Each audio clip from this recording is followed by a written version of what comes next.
It feels like NASCAR just can't stay quiet for more than 5 minutes. Every time it seems like things are calming down, another story breaks that makes you pause, rewind, and say, "Hold on, what just happened?" And this time it's not some small rumor or paddock talk. This is the kind of situation that hits the heart of the sport. It affects legacy, respect inside the garage, and the direction NASCAR is heading. We've got legends involved. We've got traditions disappearing. We've got old wounds reopening. And none of it looks like it's going away anytime soon. So if you're the kind of fan who watches every race, debates playoff math, and still gets goosebumps on the final restart, you're going to want to hear this. Before we jump in, do me a quick favor. Hit that like button, subscribe to NASCAR Nation News, and help us reach our first big milestone of 5,000 subscribers. This channel is built for real fans who live and breathe NASCAR. All right, let's get into it. First, let's talk about something positive. This weekend, we saw a truly special moment with the newest NASCAR Hall of Fame class being inducted. 3 names officially joined the sport's highest honor: Kurt Busch, Harry Gant, and Ray Hendrick. And honestly, this class makes sense. Let's start with Kurt Busch. 34 Cup Series wins, a championship, a Daytona 500 victory. That resume speaks for itself. But what made Kurt special wasn't just the trophies, it was his impact. Everywhere he went, teams got better. Struggling programs became competitive. Mid-level teams became playoff threats. He helped build organizations. He elevated teammates. He made everyone around him sharper. Yeah, he had off-track issues. He needed more than one second chance. But when it came to talent behind the wheel, there was never any doubt. Kurt Busch was elite. Period. Then there's Harry Gant. 18 Cup wins, no championship. But he owns something nobody else ever will. He's still the oldest winner in Cup Series history. That's a record that may never be broken. And seeing him healthy, smiling, and able to enjoy that moment, that's what the Hall of Fame is supposed to be about. And Ray Hendrick, a legend in modified racing, completes a class that feels deserved. But now, here's where things get uncomfortable. For years, NASCAR had an unofficial standard: 25 wins. That felt like the line. You hit that number, you were probably Hall of Fame material. Dale Earnhardt Jr. had 26. Carl Edwards had 28. It made sense. It separated legends from really good drivers.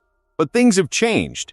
NASCAR keeps adding new classes every year. It used to be 5 inductees. Now it's 3. 2 modern-era drivers and 1 from other categories. And because the hall keeps filling up, that standard keeps dropping. Ricky Rudd got in with 23 wins and no championship. Jeff Burton got in with 21 wins and no title. Now Harry Gant is in with 18 wins and no championship. All great drivers, all important to the sport. No disrespect. But the bar is clearly moving. And if it keeps moving, where does it stop? Here's the crazy part. William Byron right now has 16 career wins and 2 Daytona 500 trophies. No championship yet. He's talented. He's young. He's got a bright future. But based on current trends, if he retired early, he'd probably still be in Hall of Fame conversation someday. And that just feels wrong. The Hall of Fame should be for the best of the best. Era-defining drivers. People who changed the sport. Not just really good careers. Maybe NASCAR needs something like a Hall of Very Good. A separate place to honor strong careers that didn't quite reach legendary status. Now maybe this fixes itself. Guys like Martin Truex Jr. will hit the ballot and reset the standard. His resume is unquestionable. But if the line keeps sliding, that's a serious problem. Because the Hall should mean something rare. Now let's shift gears.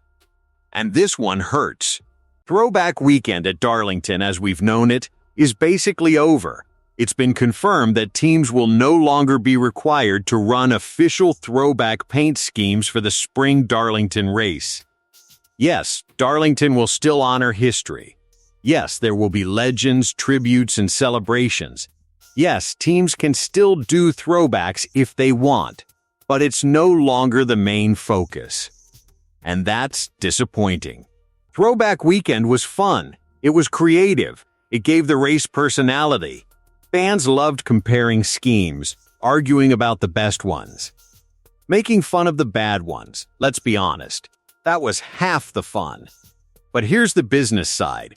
Sponsors spend millions for branding, their colors, their identity, their recognition. Asking them to change that for one weekend? That's a hard sell. Even if logos stay, it's still a marketing headache. Still, there were compromises. Retro fonts, vintage designs, old-school uniforms, creative layouts, ways to honor history without killing branding. Because now, what is the spring Darlington race? The Southern 500 in September is legendary. It's a crown jewel. It's untouchable. The spring race has always lived in its shadow, just like spring Bristol lives under the night race. They even turned Bristol into dirt for a while just to give it something different. So hopefully, teams still embrace the spirit voluntarily, because that weekend gave identity to a race that needed it.